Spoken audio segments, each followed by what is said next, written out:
여러분, 신앙생활을 하다 보면 하나님의 부르심에 응답하는 것이 무엇인가 하는 것을 굉장히 구체적으로 고민해 볼 기회들이 찾아온다는 것을 알게 됩니다.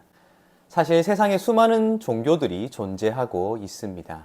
우리 시대에만이 아니라 성경의 시대에도 이스라엘을 둘러싼 수많은 민족들이 저마다 신들을 선택하여 숭배했고, 그들이 만들어 놓은 다양한 종교 문화들이 그들에게 펼쳐져 있었다는 것을 성경이 우리에게 기록해 보여주고 있지요.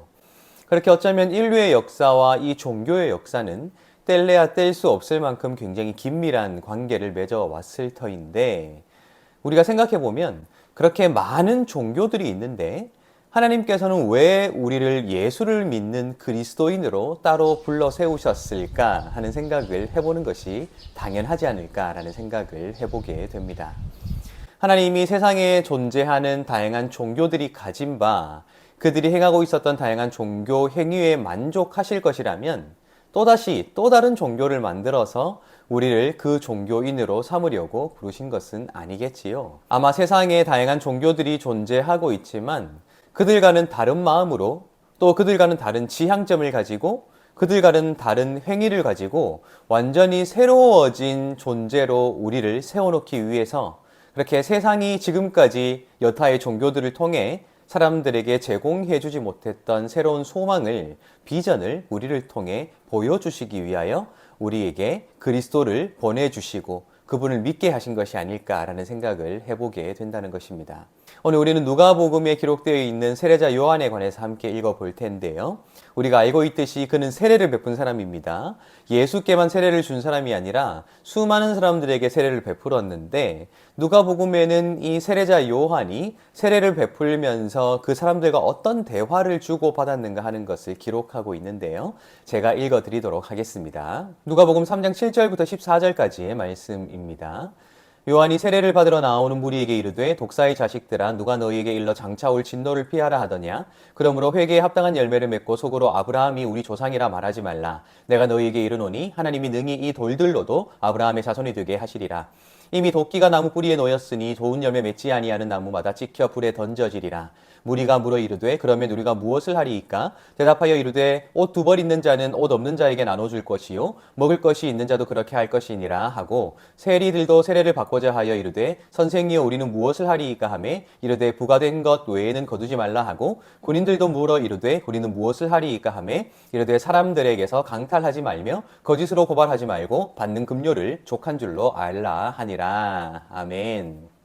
오늘 이 말씀은 굉장히 독특한 구도를 그려내고 있습니다.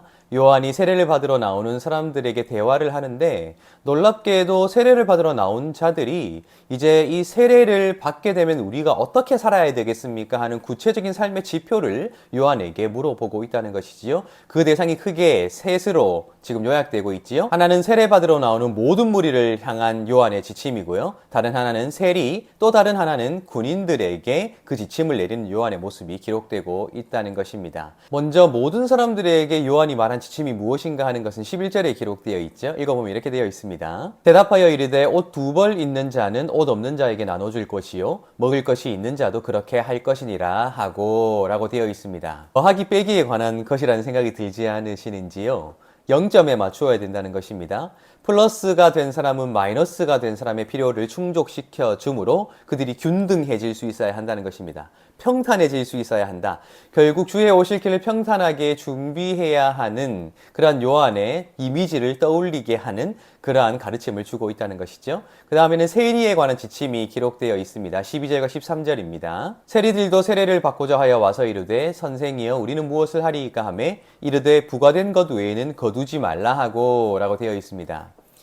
결국 세리가 로마 사회로부터 받아 누렸던 혜택이랄 것이 그리 많지 않았기 때문에 그들 스스로가 자신의 이익을 남겨야 하는 구조 속에 던져진 그들이었습니다.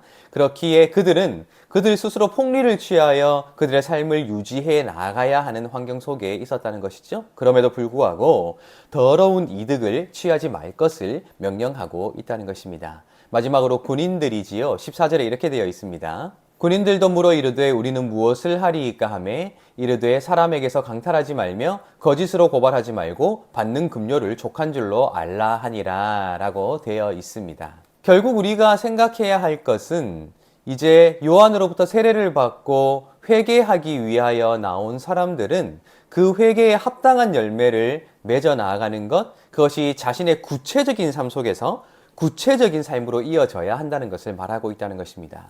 어쩌면 우리가 신앙생활을 하는 것이 바로 거기에서부터 시작되는 것이 아닌가라고 생각을 해보게 된다는 것입니다. 그런데 오늘 이 말씀은 그것보다 훨씬 더 무거운 것을 우리에게 요구하고 있다는 거예요.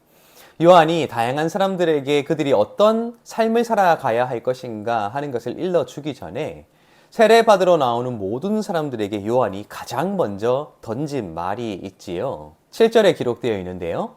요한이 세례를 받으러 나오는 무리에게 이르되 독사의 자식들아 누가 너희에게 일러 장차 올 진노를 피하라 하더냐 라고 되어 있습니다. 여러분 지금 이 장면이 머릿속으로 상상이 되십니까? 세례를 받으러 나왔다. 요한의 세례는 회개를 상징하기 때문에 그들 나름대로 죄책감을 가지고 회개하기 위하여 세례받으러 나왔는데 요한이 잘 나왔다고 그들을 환대하는 것이 아니지요. 그들을 칭찬하는 것이 아니죠. 격려하고 위로하는 것이 아닙니다. 대뜸 그들에게 던지는 말이 독사의 자식들아 라고 말하고 있다는 것입니다. 욕설이라는 거예요. 그들을 비판하고 있고요. 비판을 넘어서서 그들을 완전히 그 자존심을 무너뜨리고 그들의 심기를 건드리고 그들이 굉장히 화낼 법한 말을 요한이 내던지고 있다는 것입니다. 이 말을 들은 그 사람들의 표정이 어땠을까요? 그 말을 들은 그 사람의 첫 감정이 어땠을까요? 하는 것을 생각해 본다면 저는 식은땀이 나더라고요. 자신에게 찾아 나온 사람들을 환대하지 못할지언정 그들에게 욕을 해버리는 요한의 모습 말입니다. 그런데 어쩌면 바로 이 지점에서 우리의 신앙이 무엇으로부터 시작될 수 있는가 하는 굉장히 중요한 힌트가 주어지고 있다고 저는 생각했습니다.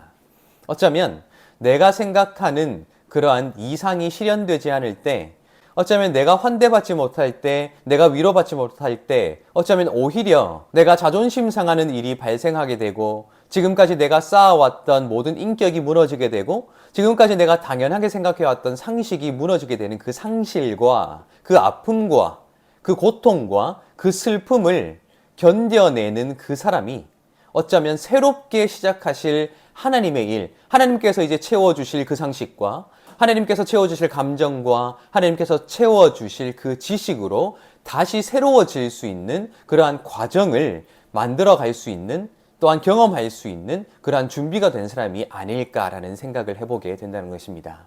여러분 생각해 보시기 바랍니다. 요한에게 나온 사람들에게 요한이 독사의 자식들아 라고 했을 때 그 말이 기분 나빠서 다시 집으로 돌아가 버린 사람들은 세례받지 못했을 것입니다. 회개하지 못했을 거예요. 그저 그러한 삶을 계속 살다가 그냥 한 시대가 저물어 버리면 그대로 잊혀지는 거예요.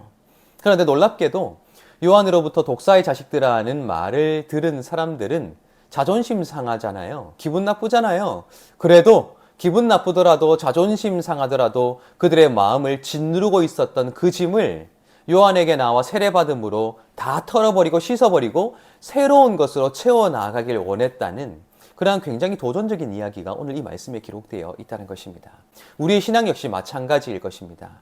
여러분 내가 자존심 상하는 것 또한 내 인격이 무너져 내리는 것 또한 내가 지금까지 당연하다고 생각했던 것들이 당연하지 않은 것으로 여겨지는 것 어쩌면 우리가 새로운 존재로 거듭나기 위해 반드시 거쳐야 하는 진통이 아닐까라는 생각을 해보게 된다는 것입니다. 여러분 우리가 예수 그리스도의 길을 따르기 위하여 사순절을 함께 보내고 있지요. 그 길은 내가 생각하는 길이 아니에요. 예수를 향해 내 길을 따라오라고 요구하는 길이 아니에요. 나의 모든 것을 내려두고 내가 따라가는 것이죠. 어쩌면 우리의 신앙의 출발점이 바로 거기에 있지 않을까라는 생각을 해보게 된다는 것입니다. 오늘도 사순절을 보내며 우리가 그러한 신앙의 길로 접어들 수 있으면 좋겠습니다. 깎아내고 나를 낮추고 또한 모난 부분들을 다시 주님의 손에 맡겨드려 토기장이신 그분이 빚어나갈 수 있도록 내어드리는 것 고통스러울지라도 말입니다. 그런 삶을 살아가시고 진정한 신앙의 길로 들어서게 되시기를 예수님의 이름으로 축복합니다.